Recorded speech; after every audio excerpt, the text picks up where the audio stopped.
Hello, hello, and Merry Christmas to you all. I hope you have a great holiday. Wanted to come on and do this. Um, Doing this tonight, it's Thursday night. Normally I do these on Friday, but with Friday being Christmas Eve and Saturday being Christmas, I want to get this done so that I'm with my family. And thank you so much for tuning in and watching. Whatever time you get this, whether it's Christmas Eve, Christmas Day, Boxing Day, next week, next month, next year, it doesn't matter. Um, Today I want to talk to you about avoiding the entitlement trap. Now, if you live in North America, which I'm assuming most of you do, we all here to some extent, we all have a sense of entitlement, right? Feel entitled to have a roof over our heads, to have running water, to be able to go to the grocery store and get food, to be able to, you know, have work readily available for the most part. But that's not necessarily what I'm talking about when I say the entitlement trap. I mean, you know, raising kids who feel that everything is their due, that they should never have to work for anything, that they should be given everything. And I find that this comes up often nowadays.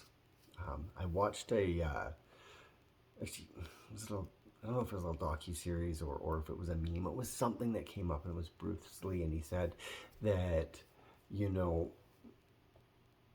instead of giving our kids everything we didn't have, let's try to teach them everything that we didn't know, or everything that we wished we knew, right? So when it comes to nipping entitlement in the butt, I think it's really important for us to make sure that our children understand that there is a cost related to everything. Now, it doesn't have to be a monetary cost, but everything has a price. Whether it's you going to work and you're missing time with your kids, you're missing time with your wife, you don't go to work and the rent's not paid, there's no food on the table, they want those new shoes, they want the new video game, there's a price connected with that, right? And a lot of people pay their kids an allowance to do chores around the house. And I'm kind of against that, and I'll tell you why. If we go back in time about probably a little over 100 years ago, every single person, for the most part, was a entrepreneur, right? You would have your trade that you learned. If you were a baker, you would be teaching your son to be a baker. If you were a blacksmith, you would be teaching your son to be a blacksmith. They would go through an apprenticeship with you. And if somebody in your family wanted to learn a different trade, or if you wanted them to learn a different trade, they would apprentice under somebody else. They would spend years working for that person for basically the roof over their head, food, and to learn. And then they would be set out into the world as a journeyman, and they would then set up their own blacksmith shop, masonry shop, whatever it might be. Okay? And for the longest time, that was how things were done. Now, about 100 years ago, when factories started going up and there became public schools, quote unquote, people would be sent to school and they would learn basically how to be an employee for a factory, right? Go in, do your job, go home. As time went on, we had labor unions rise up, etc. This is, not that long ago now, 40, 50 years ago, the labor unions came in. And at that time, right, people had this idea that the corporations were going to take care of them after retirement. They would retire, they would get a pension, they would be taken care of. And slowly, not so slowly anymore, that has changed, and it's become the point where people are retiring and they're trying to live on 40% of what they could barely live on previously. And it's scary. So we need to teach our kids those things that we didn't know, those things that we were not taught. One of the big ones is finances. We need to teach our kids about money. And I don't know about you, but when I was a kid, I was taught it's bad manners to talk about money. It's rude to ask somebody how much money they make. And we need to break that stigma, because I'll tell you this, the rich people, they talk about money. They talk about money at the dinner table. They talk about how much money they make or how much they're worth or where they're making it. And they teach their kids about this. This is stuff that us in the middle class and the lower class do not talk about. We've been told it's taboo, when really we need to break through that. We need to be teaching our kids about money at home, because it's not taught at school. It is not taught in the education system. And what happens is we end up in this cycle of debt slavery, right? You go to school, you get a job, a lot of people are paying off student loans still. 20, 30 years later, they're still paying off their student loans. They've gone into deeper debt to buy or get a mortgage for a house that is not really an asset because it's costing them money every month. They don't know the difference between an asset and a liability, and wonder why they can never get ahead. So if you don't know, if you're like, what is the difference between an asset and a liability? Oh, I thought my house was an asset. What are you telling me? It's not an asset. If these were popping into your head right now, I suggest you start educating yourself so that you can educate your children. Go get some books. I'll name off a few. There's a ton of them out there, but Secrets of the Millionaire Mind, Millionaire Next Door, Robert Kiyosaki's Rich Dad Poor Dad, to name 3.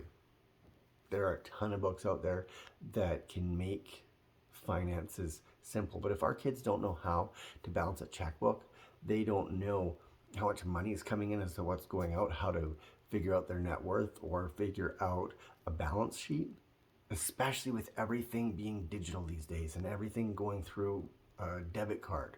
It's really easy to lose track of how much money you've spent and how much money you have. And that does not play well for our kids. And when the consumerist society, which is what we live in, right? We live in a society of use it up, throw it out, get the new one. Oh, my cell phone's a year old, there's a new one out, maybe I should get the new cell phone. Whatever it is, right? Newer, better, faster, and A, nothing's built to last.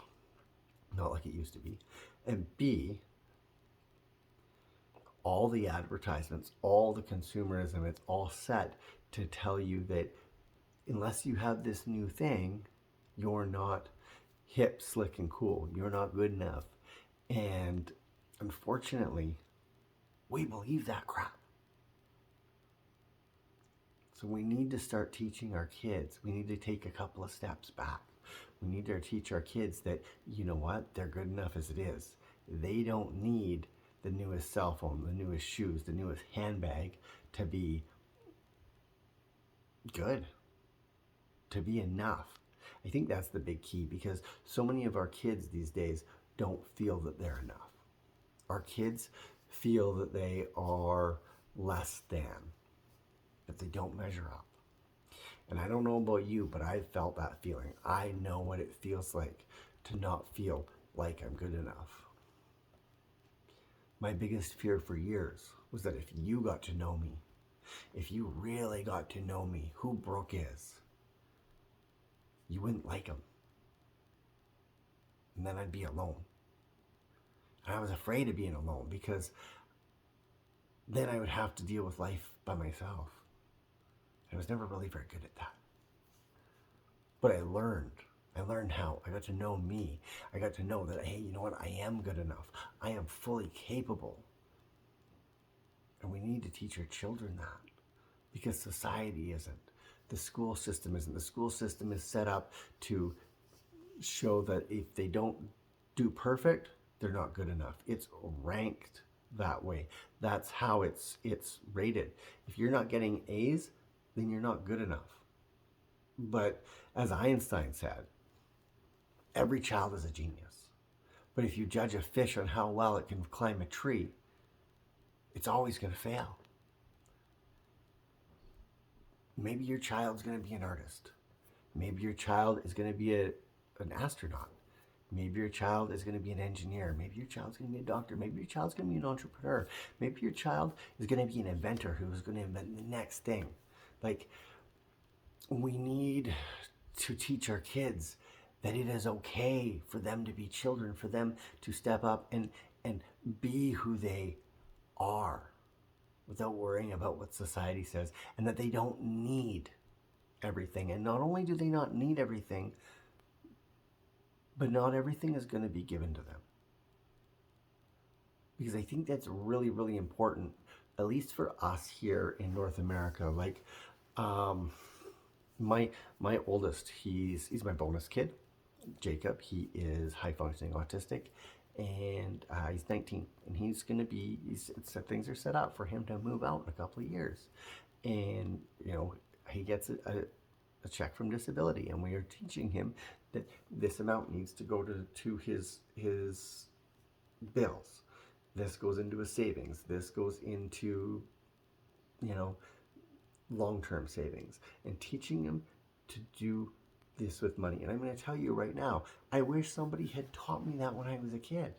And I'll be honest, maybe somebody did teach me some of it, but I wish they had made me do it so that I could have actually learned what comes out of it. I never thought the world owed me anything, but I did always think the universe provided, and the universe always has provided.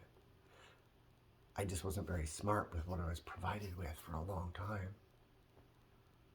So the smarter we can teach our children to be, the better we can arm them for the future, the more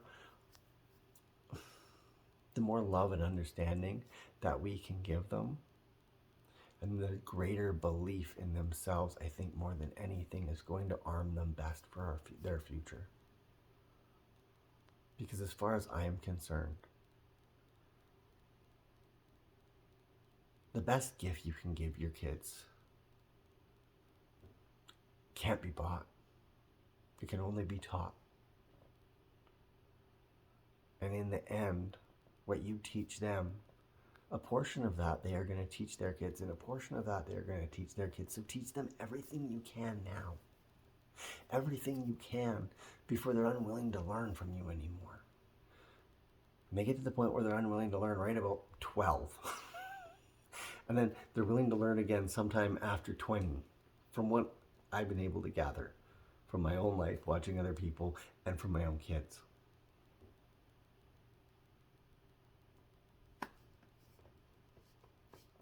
It's easy for us to think that somebody else is going to do it. It's easy for our kids to think that somebody else is going to take care of them. It's easy for our kids to think that they should be able to get the new video game, the new shoes, the new fill in the blank without having to do anything. And unfortunately, work ethic is kind of dead these days. And that saddens me. I always joke around about putting my son out, lending him out to a farm for a month in the summer. And you know what? As much as I joke about it, I think it would be a really, really, really good experience for him. If you have the opportunity and the ability, take your kids traveling. Show them third world countries. And yes, Mexico is a third world country. Take them there. Show them what people have to do just to survive. Take them to Guatemala. Take them, to the Dominican. Take them. They're beautiful places to go. But don't just go to the resort. Go into the cities. Show them what it's like for other people, other places of the world.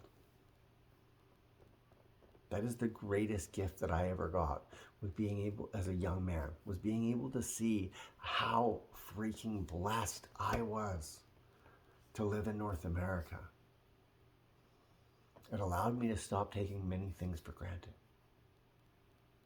So my friends, this Christmas season, I hope that the expensive gifts, you tell your kids they come from you and not from Santa, because we don't want the other kids thinking that Santa's being mean to them. But at the same time, I hope you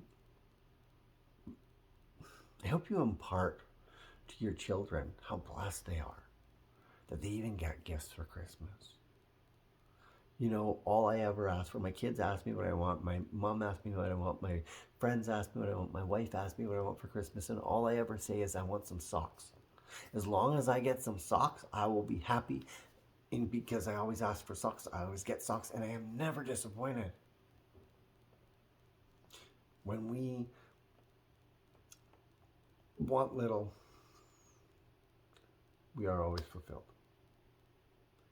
Now, that doesn't mean want little in what you go after in life. Go after it all. But when you're asking from somebody else, ask for something small.